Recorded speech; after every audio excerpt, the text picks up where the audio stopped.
नहीं, जो लिमिटेड मेरे को जो लीगल नॉलेज है उससे तो साफ जाहिर होता है कि ये ऑनरेबल स्पीकर साहब ने जो फैसला लिया है उन्होंने तो 10th शेड्यूल को बिल्कुल खत्म ही कर दिया।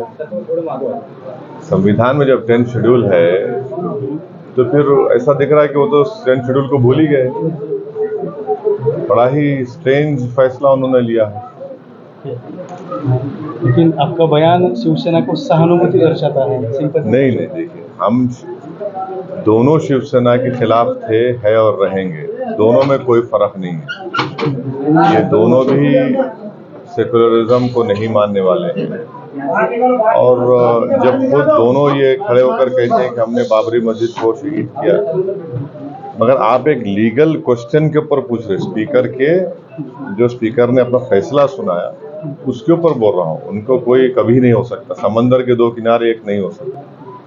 लेकिन जिस तरह से शिवसेना को तोड़ा गया उसी तरह से राष्ट्रवादी कांग्रेस में भी फूट पड़ गई है, तो आपको उनका भी रिजल्ट जो है इसी तरीके से आने की शक्यता बताई। इसी तरीके से बिहार में हमारे 4 MLA को तोड़ा गया, उसका किसी को तकलीफ नहीं है। कौन तोड़ा उसको? यही लोगों ने तोड़ा ना। जब यहाँ पर तोड़ना गलत है तो वहां पर तोड़ना भी गलत है ना। आप करेंगे तो सही, वो करेंगे तो गलत, ऐसा तो नहीं हो सकता ना। दूसरा मुद्दा जो चल रहा है राम मंदिर का इनॉग्रेशन होना रहा है 22 जनवरी को, तो सब लोगों को इनविटेशन चला गया है। आपको भी इनविटेशन आया हुआ है, तो क्या राय है आपकी उसमें? हम तो शुरू दिन से कह रहे थे कि वो जगह मस्जिद है और इंशाअल्लाह ताला वो जगह मस्जिद ही रहेगी, ये मेरा बिलीफ है। हम शुरू से कह रहे थे कि जब जीबी पंत मुख्यमंत्री थे उस वक्त रात में बगैर मुस्लिम पक्ष को धोखा दिए, मुस्लिम पक्ष को धोखा देकर उसमें घुसकर मूर्तियां रखी गई। और जीबी पंत सरकार का ये कॉन्स्टिट्यूशनल जिम्मेदारी थी कि वो उसको निकालकर मुसलमानों को नमाज पढ़ने देते। बजाय उसके उस वक्त जो कलेक्टर थे नायर साहब, उन्होंने मस्जिद को बंद कर दिया, पूजा पाठ शुरू की, और वही नायर साहब जनसंघ से MP भी बने। फिर आप 1970s में 60-70 देखें, कांग्रेस का एक ऑफिस था दिल्ली में, उस पर एक कांग्रेस के दूसरे गुट ने कब्जा कर लिया था, तो 145 CRPC इस्तेमाल करके पोजीशन ले लिए। तो वो 145 CRPC जब इस्तेमाल क्यों नहीं किया गया?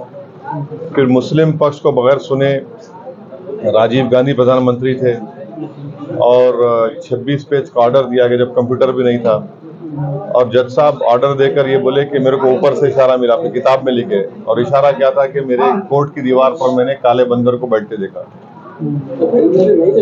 और बूढ़ा सिंह उसका शिलान्यास कर दिए। फिर बाबरी मस्जिद के क्रिमिनल ट्रायल का फैसला आया, कोई दोषी करार नहीं दिया गया। आज फडणवीस बोलते हैं कि मैं था, तो फडणवीस को ये शिवसेना के तमाम दोनों गुटों को इतना बहादुर मर्द बनते तो कोर्ट में जाके बोलना था हम तोड़े। क्यों रोके, क्यों डर गए वो लोग? भाई जब आपको इतना अपने आइडियोलॉजी से इतना मतलब था तो कोर्ट में जाके बोलते हमने तोड़ा उसको। तुम नहीं तो अब आप बोल रहे मेरा दिन का जिंदगी का बड़ा अच्छा दिन था। एक डिप्टी CM है, पहले CM रह चुके हैं, तुमने बाबा साहेब अम्बेडकर के बनाए हुए संविधान पर तुमने ओथ लिया और तुम प्रोवोक और इंसाइट करने की बात करते। उस जजमेंट के खिलाफ मोदी सरकार ने अपील नहीं की। टाइटल डिस्प्यूट का जजमेंट आया, उसमें सुप्रीम कोर्ट ने कहा कि वहां पर मंदिर को तोड़कर मस्जिद नहीं बनाई गई।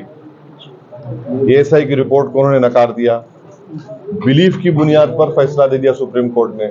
इसीलिए हमने कहा था, जस्टिस JS वर्मा ने कहा था कि supreme court is supreme but not infallible.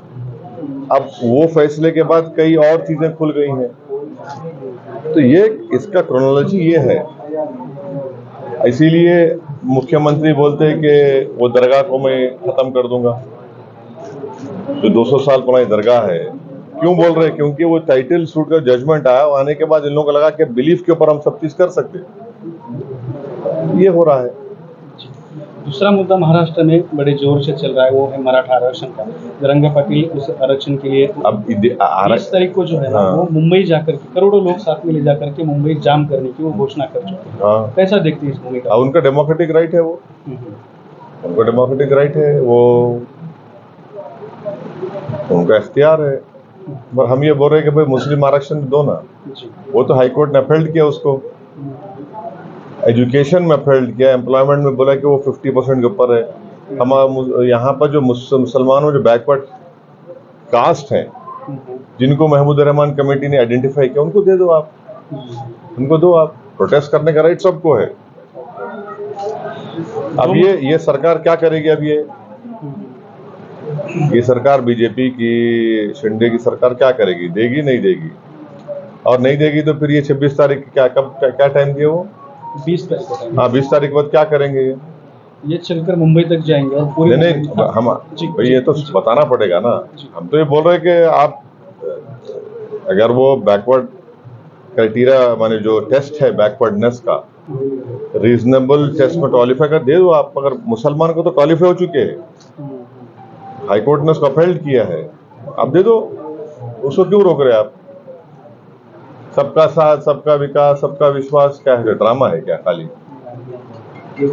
Education, social backwardness Maharashtra के बैकवर्ड क्लासेस मुसलमानों में बहुत ज्यादा है। अब वो दे दो उनको आप। लेकिन पीछे जो है मुस्लिम आरक्षण के लिए आपके ही नेतृत्व में इम्तियाज जलील ने संभाजीनगर से लेकर के मुंबई हाँ, तक बहुत तारीखी एजुटेशन इम्तियाज जलील साहब ने शुरू किया था। तो आगे कुछ और यहाँ से रैली लेकर गई थी औरंगाबाद से मुंबई को, एक तारीखी रैली। मुस्लिम नहीं, हम बराबर उस पर बोल रहे हैं, मैं बोल रहा हूँ, इम्तियाज साहब बोल रहे हैं, जनता बोल रही है। ये देखिए, ये एक जस्टिस अगर आपको करने का है तो जस्टिस किससे करेंगे आप, जो हर एतबार से पीछे है? कितने आपके एमएलएज हैं भाई महाराष्ट्र की विधानसभा में? कितने आपके एमपी हैं? कितना गवर्नमेंट में एम्प्लॉयमेंट में है? कितने जॉइंट सेक्रेटरी हैं? कितने आईपीएस ऑफिसर हैं? कितने एमआरओ, कितने तहसीलदार ऑफिस हैं? कितने किराए के घर में रहते हैं? कितने जमीन किसके पास कितनी है? ये सब महमूद रहमान कमेटी में आ चुका।